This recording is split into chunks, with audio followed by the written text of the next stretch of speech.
Memasuki tahapan rekapitulasi perhitungan suara pemilu serentak 2019 di tingkat KPUD Kota Lubuk Linggau, pihak Polres Lubuk Linggau mengawal ketat jalannya proses rekapitulasi suara di tingkat Kota Lubuk Linggau.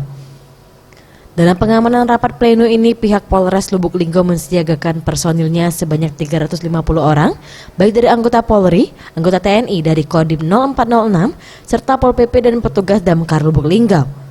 Ratusan personil yang disiapkan ini dilakukan sebagai bentuk pengamanan dari tahapan proses pemilu yang masih berlangsung, agar suasana tetap kondusif dan terhindar dari hal yang tidak diinginkan.